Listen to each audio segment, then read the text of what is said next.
আসসালামু আলাইকুম, সুপ্রিয় দর্শক, স্বাগত জানাচ্ছি যে কথা জানতে চান অনুষ্ঠানে। আমি মোস্তফা ফিরোজ এবং আমার অপর প্রান্তে যুক্ত আছেন সাবেক সেনা কর্মকর্তা লেফটেন্যান্ট কর্নেল অবসরপ্রাপ্ত মুস্তাফিজুর রহমান। আপনার কাছ থেকে যে বিষয়টা আসলে জানবো, আজকেরই একটি রিপোর্ট, এস কে সিনহা, সাবেক প্রধান বিচারপতি, তিনি ডেইলি স্টার সহ কয়েকটি গণমাধ্যমকে আহ, জানিয়েছেন তিনি দেশে ফিরতে চান এবং ওই সময়কার কিছু ঘটনা তিনি উল্লেখ করেছেন। তাতে দেখা যাচ্ছে যে ডিজিএফ এর প্রধান সাইফুল আবেদিন তার নামটি উল্লেখ করেছেন এবং তিনি নিজে তার সঙ্গে যে দুর্ব্যবহার করেছেন, বল প্রয়োগ করেছেন এবং বাধ্য করেছেন দেশ ছাড়তে এবং পদত্যাগ করতে, সেই ঘটনাটি উল্লেখ করেছেন। আমরা জানি যে সামরিক বাহিনী একটি অত্যন্ত মর্যাদা সম্পন্ন প্রতিষ্ঠান, যেটা সারা বিশ্বে বা দেশের মর্যাদা ভাবমূর্তি তুলে ধরে। কিন্তু বিগত সময়, শেখ হাসিনার সময়, কিছু কিছু কর্মকর্তার কারণে ডিজিএফআই এবং সামরিক বাহিনীকে তারা যথেষ্ট পরিমাণ ভাবমূর্তি নষ্ট করেছে। আজকে সেই বিষয়গুলো কিন্তু আলোচনায় এসছে। আপনি যদি এই ঘটনাটা সহ আহ, যদি একটু আলোকপাত করেন, এবং যদিও শেষ পর্যন্ত আমরা শেষ প্রান্তে দেখলাম যে সামরিক বাহিনী ঘুরে দাঁড়ানোতে আমাদের দেশের একটি রাজনৈতিক প্রেক্ষাপট পরিবর্তন হলো এবং মানুষ হাঁপ ছেড়ে বাঁচলো, এই জন্য সেনাবাহিনীর প্রতিও মানুষ কৃতজ্ঞ। কিন্তু ওই আমলের যে কিছু কিছু উচ্চবিলাসী কর্মকর্তার কারণে যে প্রতিষ্ঠান ক্ষতিগ্রস্ত হলো, আজকে তার নামটা আসলো সাইফুল আবেদিন, এই ঘটনাটা যদি আপনি একটু আলোকপাত করেন। আসসালামু আলাইকুম ফিরোজ ভাই। আপনি এবং আপনার যারা দর্শক আছেন এবং ভবিষ্যতে যারা দেখবেন তাদের সবাইকে সালাম এবং শুভেচ্ছা জানিয়ে শুরু করছি।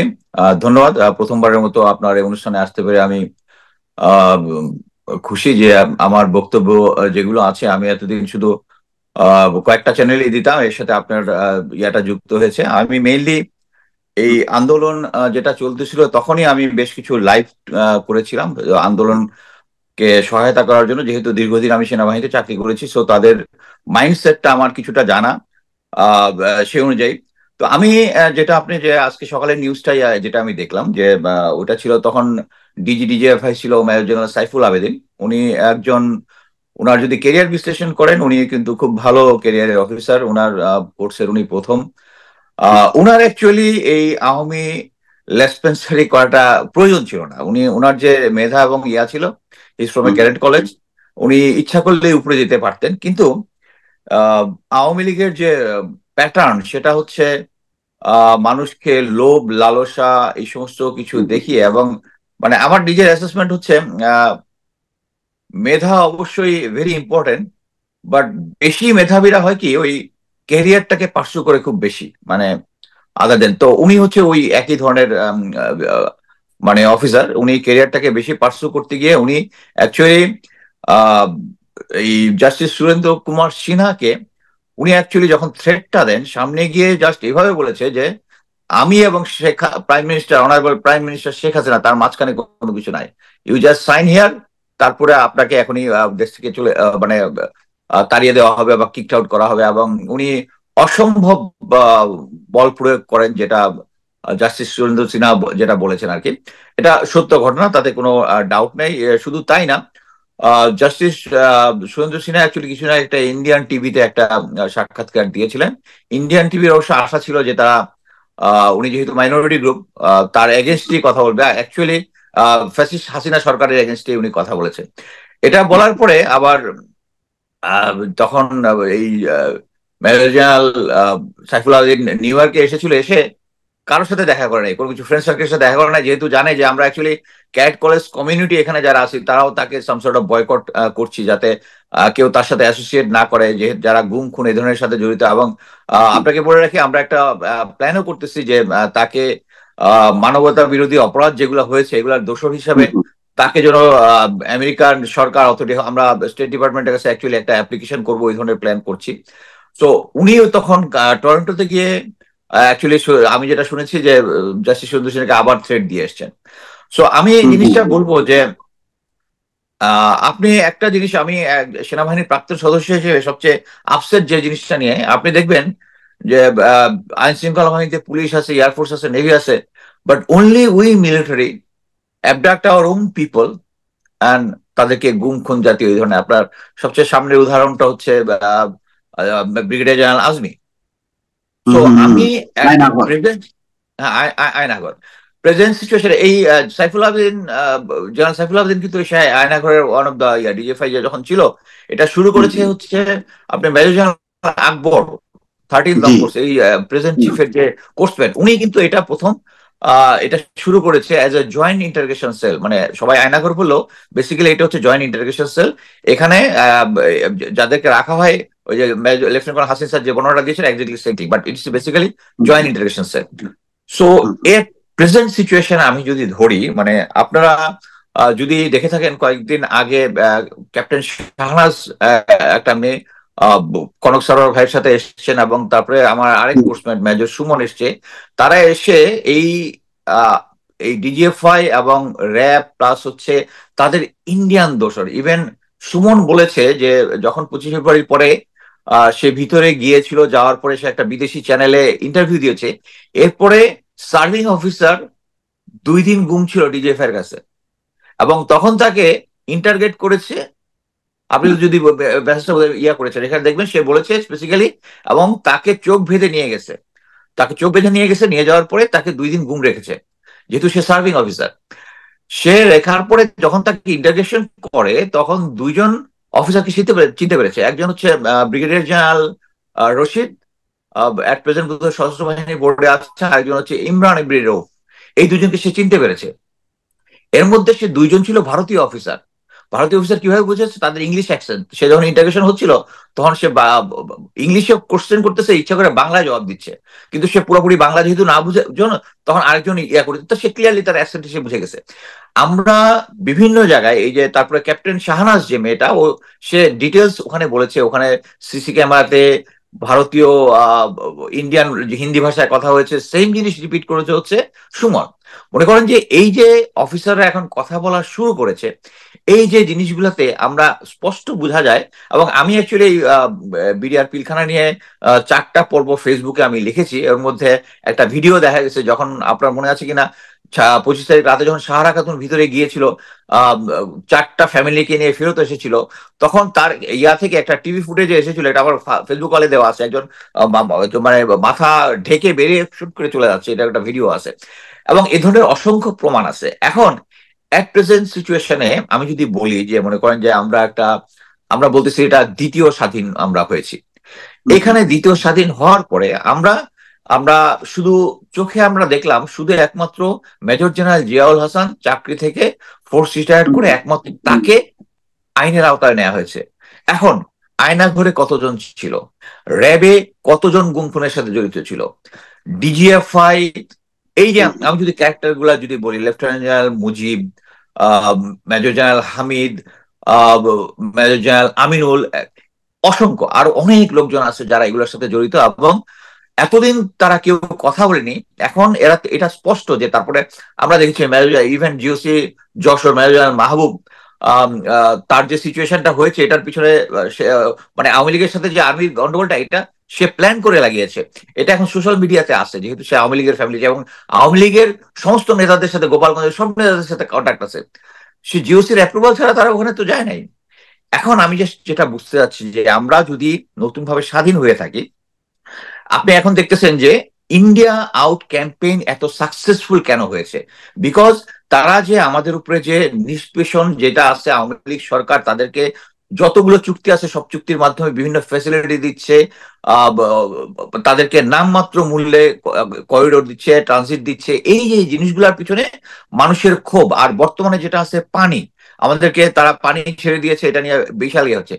এই যে ইন্ডিয়ান হেজিমনিটা, এটা এই মুহূর্তে কেন হচ্ছে? মনে করেন যে অ্যাজ এ মানে ডিপ্লোম্যাটিক্যাল পয়েন্ট অফ ভিউতে, কূটনৈতিক অ্যাপ্রোচে প্রত্যেকটা দেশই চায় প্রত্যেকটা দেশের সাথে একটা ফ্রেন্ডলি অ্যাটিটিউড করার জন্য, কিন্তু ভারত কিন্তু এটা করতেছে না। এই ভারতের এজেন্ট যা on ground, everybody is effective.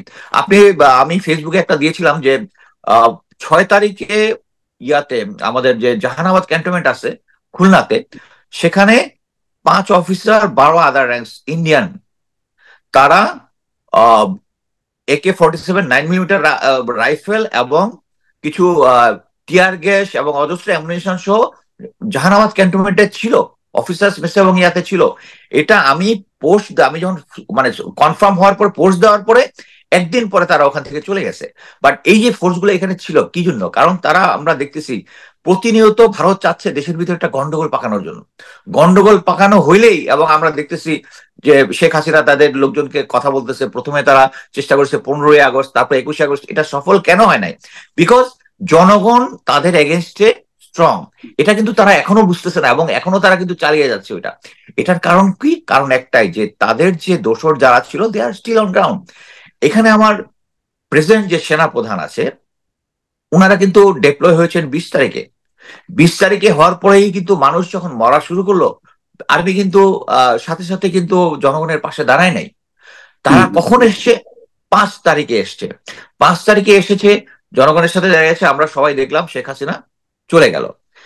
এখন আমরা এখানে আরো কয়েকটা জিনিস আপনারা যদি ফলো করে থাকেন, এখানে কিন্তু না, পাঁচ সেটা তারিখে বলা যাবে না, 5 তারিখের আগে থেকে কিন্তু গ্রাউন্ড তৈরি হচ্ছিল। ওই যে আমি কারেক্ট দেখলাম যে কারেক্ট একটা মিটিং করলো, কারেক্ট জুম মিটিং কারেক্ট করলো, কারেক্ট তারপরে কর্মকর্তাদের সঙ্গে সরাসরি, তখন এই পালসটা বোঝা গেল এবং সেনা কারেক্ট প্রধানও কারেক্ট বুঝলেন যে সেনা বুঝতে পারলেন যে কর্মকর্তা। এটা। শুধু তাই না, মানে এখানে আরো কতগুলা, মানে এখন আমি তখন জিনিসটা বুঝি নাই, বা জাস্ট 5টা জায়গায় আমি কনফার্ম করতে পারছি। শুধু কুমিল্লায় এক ক্যাপ্টেন তার এপিসি টেপিসি নিয়ে যেত, যখন তারা শুনেছে যে ছাত্রলীগ এবং পুলিশ জনগণের উপরে, তারা কিন্তু এপিসি নিয়ে বেরিয়ে গেছে এবং তারা জনগণের পাশে দাঁড়িয়েছে। এবং এই জিনিসটা সেনা প্রধানের জন্য একটা ক্রিটিক্যাল সিচুয়েশন ছিল, কারণ এরা গিয়ে ওয়ার্ল্ড সেট অফ করে দিয়ে তারা জাস্ট বলেছে জনগণের যা হবে আমাদের তাই হবে, তারা সরাসরি। এই যে ইয়াং জেনারেশনটা যখন এই জেনারেশন জির সাথে মিশে গেল, তখন সেনাপ্রধানের কিন্তু আর কোনো অল্টারনেটিভ ছিল না টু স্ট্যান্ড বিসাইড দিস ইয়া। এটা আমি কেন বলতেছি, অনেকেই বলতে চাচ্ছেন যে সেনাপ্রধানকে একটু সময় দেন, সময় দেন। মানে আমার কাছে, যেহেতু আমি সেনাবাহিনীতে ছিলাম দীর্ঘদিন, বাট আমার এখন বর্তমান অ্যাসেসমেন্ট হচ্ছে যে আমরা সেনাপ্রধানকে যতই সময় দিই, উনি যে তাদের এই যে পারপিটার যারা যারা আছে, তারা যারা ভারতের সাথে কাজ করেছে, তাদের গোয়েন্দা সংস্থা ডিজিএফআই, আদার্স, এনএসআই এবং অন্যান্য সংস্থাগুলা, তাদের লোকজনকে এখনো, মেজর জেনারেল হামিদ উনি কোথায় গিয়েছে? উনি ওখান থেকে গিয়েছে হচ্ছে BMTF, Bangladesh machine tools factory. তারপরে জেনারেল জেনারেল আমিনুল যে আনসারের ডিজি ছিল, উনি কিন্তু ওই যে আনসারদের রিভলিউশনটার পিছনে কিন্তু উনি উনি এবং প্রতিটা জায়গা থেকে, এবং মেজর জেনারেল জিয়াউল হাসান তাকে অ্যারেস্ট করার পরেও তার কাছে ফোন ছিল, এবং আমার কাছে ইনফরমেশন আছে এখনো তার কাছে ফোন আছে, এখনো সে বিভিন্ন জনের সাথে কথা বলতে পারে। এই যে জিনিসগুলো, তারপরে জেনারেল মুজিব যে কাজগুলো করেছে, এটা বিভিন্ন জায়গায় আসছে। এবং জেনারেল মুজিব কিন্তু চেয়েছিল লাস্ট মুহূর্তে যাতে শেখ হাসিনা তাকে চেঞ্জ করে তাকে সেনাপ্রধান বানায়, তখন he can face more brutal force. এবং এই যে আপনারা যে স্নাইপারের ঘটনাটা জানেন, যে স্নাইপার, অনেকগুলো স্নাইপারে অলমোস্ট 41 জনের মতো হেডশট পাওয়া গেছে, এরা কিন্তু এদেরকে কিন্তু এনেছে জেনারেল মুজিব এবং মেজর জেনারেল জিয়াউল হাসান, তারা কিন্তু এনেছে। এবং এই জিনিসটা সেনাপ্রধান কিন্তু জানতেন না অ্যাকচুয়ালি। সেনাপ্রধানকে যখন তৎকালীন যে স্বরাষ্ট্রমন্ত্রী ছিল আসাদুজ্জামান কামাল, উনি ফোন করে বললো আপনাদের কি কোনো স্নাইপার আছে, তখন উনি ইনভেস্টিগেট করে দেখেন যে আর্মির ইয়াকে র্যাবের স্নাইপার রাইফেল দিয়ে ইউজ করা হয়েছে। তো এই জিনিসগুলো সেনাপ্রধান সবকিছু জানে। এত কিছু জানার পরেও কেন তারা এখনো মানে জিয়ার সহযোগী হচ্ছে না, এটার প্রশ্নের উত্তরটা কি আমি অ্যাকচুয়ালি খুঁজে পাচ্ছি না। এটার প্রশ্ন উত্তর একটাই হতে পারে, সেটা হচ্ছে, এবং এটার কারণেই এখন পর্যন্ত ইন্ডিয়া স্ট্রংলি অন গ্রাউন্ডে তাদের মিডিয়াগুলো আমাদের এগেনস্ট প্রোপাগান্ডা চালাচ্ছে, কারণ তারা দেখতেছে still they are holding the ground, এটা বুঝতে হবে। এবং মনে করেন যে সেনাপ্রধান কি জানে না যে জিয়াউল হাসান কি 5 তারিখের আগ পর্যন্ত জানতো না যে জিয়াউল হাসান এই সমস্ত গুমখুনের সাথে জড়িত, আয়নাঘরের সাথে কারা জড়িত, যারা এই ক্যান্টনমেন্টের ভিতরে যারা ছিল। এবং উনি কি জানে না যে আমার একটা অনেক আগের একটা রিসার্চ পেপারে বিভিন্ন যে সেনাপ্রধান হয়, এতে আমি বলেছিলাম যে বাংলাদেশে জেনারেল ইকবাল করিম ভুঁইয়া থেকে শুরু করে যে সমস্ত সেনাপ্রধান হয়েছে, প্রত্যেককে একটা 18, কেউ বলেছে 23, দুইটা সোর্স থেকে, যে 23 পাতার একটা এগ্রিমেন্ট সাইন করতে হয়। এবং তার মানে হচ্ছে এটা কি ওয়াকার্সরা সাইন করেনি? অবশ্যই করেছে। এবং করার ফলে, এবং তার মানে হচ্ছে যে ভারতের আশীর্বাদ তুষ্ট উনি নিজেও। এটা যদি হয়ে থাকে এবং উনি যে সময় নিচ্ছে এবং বিভিন্ন জায়গা থেকে ক্যাম্পেইন করতেছে যে ওনাকে একটু সময় দিতে হবে, অ্যাকচুয়ালি আপনি যদি 1977 সালের পর থেকে যতগুলা কুয়ের সিচুয়েশন দেখেন, একটা কু হলে নর্মালি যেটা হয়, কু হওয়ার সাথে সাথে যে এটার সাথে যারা দায়ী থাকে, যাদেরকে এক্সট্রিম জাস্টিসে নিতে হবে, তাদেরকে আলাদা করে ফেলা হচ্ছে, তাদেরকে ইয়ে হচ্ছে, যারা একটু নেক্সট লেভেলে তাদেরকে বিভিন্ন জায়গায় টেকনাফ তেতুলিয়া বিভিন্ন জায়গায় পার করে দিচ্ছে। But this the only thing যেটা আমরা বলি বিপ্লবের মাধ্যমে বলি, আর যেভাবে আমরা নতুন ভাবে দেশ স্বাধীন করেছি, কিন্তু আমাদের সেই অ্যাডমিনিস্ট্রেটিভ সেট আপ দেশের মধ্যে সবচেয়ে ইম্পর্টেন্ট সেটা হচ্ছে একটা হোম মিনিস্ট্রি আর একটা হচ্ছে ফরেন মিনিস্ট্রি। ফরেন মিনিস্ট্রিকে কোনো চেঞ্জ করা হয় নাই। আমরা এখনো ইন্ডিয়ান হেজিমনি থেকে বের হয়ে যেতে পারিনি এবং পারতেছি না। এবং এটা হচ্ছে মোস্ট ডিপ্রেসিং যে এরকম একটা আন্দোলনের পরে যেখানে আমাদের ছাত্ররা যেভাবে অকাতরে প্রাণ দিল, তারা যে সাহস দেখালো, আপনারা তো নিশ্চয়ই ওই ভিডিওটা দেখেছেন যে একজন পুলিশ অফিসার বলতেছে মারি একটাকে, মরে একটা, এবং ওইটাই, আর কেউ জানে না। এটা একটা মানে পৃথিবীর ইতিহাসে মানে ইভেন একটা যুদ্ধের সময় একটা অ্যাটাক যখন সামনে, তখন কিন্তু যুদ্ধের মধ্যে কিন্তু একটা ওর কাছে অস্ত্র আছে আমার কাছে অস্ত্র আছে, এরকম একটা ফেয়ার সিচুয়েশন, ফেয়ার ফাইট। হ্যাঁ, কেউ হয়তো সুপিরিয়র থাকে কেউ, বাট এখানে একটা আর্মড ইয়ার এগেনস্টে বিনা অস্ত্রে এভাবে দাঁড়িয়ে একটা বিপ্লব নিয়ে আসছে, কিন্তু still Indian hegemony is on power. এটা কিভাবে আমরা মেনে নিব? এখন মনে করেন আমরা যারা দীর্ঘদিন ধরে সরকারের এগেনস্টে লেখালেখি বিভিন্ন জিনিস করে আসছে, আপনারা সবাই জানেন, আপনি নিজেও অ্যাক্টিভিস্ট করে আসছেন, আপনারা জানেন যে ডিজিএফআই, তারপরে এনটিএমসি, এদের যে বট কমেন্ট যারা আছে তাদেরকে, তারা আমাদের এগেনস্টে কমেন্ট করতো, দে আর স্টিল কমেন্টিং এগেনস্ট আমার পোস্ট, এখনো করতেছে। দেশ যদি স্বাধীন হয় কারা এটা করতেছে? এখনো ডিজিএফআই এর এসআইবি, সিগন্যাল ইন্টেলিজেন্স ব্যুরো, তারা প্রায় মানে বিপুল পরিমাণ, আমি সবাইকে মিলে প্রায় 1 লাখের মতো তারা এই হ্যাকারকে তারা করে এই হ্যাকারদের মাধ্যমে বিভিন্ন ফেক অ্যাকাউন্ট দিয়ে এই সমস্ত জিনিস স্টিল এগুলা করতেছে। তা আমি মনে করি যে স্টিল আমরা ইন্ডিয়ান হেজিমনি থেকে বের হতে পারিনি, এবং একটা এই ধরনের একটা ইয়ার পরে মানে এই ধরনের একটা বিপ্লবের পরে যারা এটার সাথে পারপিটেটর ছিল তাদেরকে কিন্তু সরিয়ে ফেলার কথা, সরিয়ে ফেলা হয়নি। আমি বুঝতে পারছি যে আপনি বলতে চাচ্ছেন যে 15 বছরে যারা ওই শেখ হাসিনার শাসনকে প্রলম্বিত করার জন্য এবং অপশাসনকে দীর্ঘায়িত করার জন্য সুবিধাভোগী এবং সহযোগী তাদেরকে যাতে চিহ্নিত করা হয় এবং তাদেরকে যাতে অপসারণ করা হয়, সেনাবাহিনীকে যাতে একটা প্রাতিষ্ঠানিক পেশাদার বাহিনী হিসাবে আগের যে গৌরবোজ্জ্বল একটা ভূমিকা, সেই ভূমিকাতে যাতে আবার তারা ফিরে আসে, এই জন্য কিছু অ্যাকশন নেওয়া দরকার এবং আমি আরেকটা জিনিস বলবো যে ডিজিএফআই এবং এনএসআই এদের যদি আপনি চার্টার অফ ডিউটি দেখেন, যে চার্টার অফ ডিউটি হচ্ছে বহিঃশত্রু আক্রমণ থেকে রক্ষা করা। বাট আমাদের মানে শুধু আওয়ামী লীগ না, বিএনপি এই দুষ্ট, তারা প্রত্যেকে এই সংস্থাগুলাকে এমন ভাবে সেট আপ করেছে। বাট আপনি যদি তাদের চার্টার অফ ডিউটি দেখেন, হ্যাঁ, তাদের হচ্ছে বহিঃশত্রু আক্রমণ থেকে। বাট তারা এখন এমন একটা সিচুয়েশন আছে, তারা এখন মানে আমি ভারতকে বহিঃশত্রু হিসেবে মনে করি। আমরা এই সিচুয়েশন নিয়ে আমরা কোথাও যাব না। এই সরকার এখানে স্টাক হয়ে থাকবে একটা সিচুয়েশনে, দেখা যাবে এই যে ভারতীয়রা কেন এখনো প্রোপাগান্ডা চালাচ্ছে, তারা একটা সিচুয়েশনের অপেক্ষায় আছে, যে কোনো একটা সিচুয়েশন যখন আউট অফ দ্য হ্যান্ড হবে তখন তারা ফুল ফেজে আবার অ্যাটাকটা করবে। এই জিনিসটা প্রফেসর ইউনূস স্যারকে বুঝতে হবে যে ইমিডিয়েটলি সেনাবাহিনী, গোয়েন্দা সংস্থা এগুলো যদি সংস্কার না করা হয় আমাদের ফিউচার খারাপ হয়ে যাবে। অনেক ধন্যবাদ আপনার পরামর্শের জন্য। এগুলি দরকার আছে, কেননা এখন সব বাহিনীরই একটা বা সংস্থার একটা জবাবদিহিতার প্রশ্ন আসছে। সুতরাং আপনি কারেক্টলি একটা ভালো পরামর্শ দিয়েছেন এবং এটা যাতে অন্তর্বর্তী সরকার যাতে মাথায় রাখে এবং সেই অনুযায়ী পদক্ষেপ নেয়। দর্শক, এটাই আমাদের বিবেচনা থাকবে। আপনাকে অনেক ধন্যবাদ। দর্শক, আপনাদেরকে ধন্যবাদ জানিয়ে বিদায় নিচ্ছি আজকের মতন। ভালো থাকবেন। আল্লাহ হাফেজ।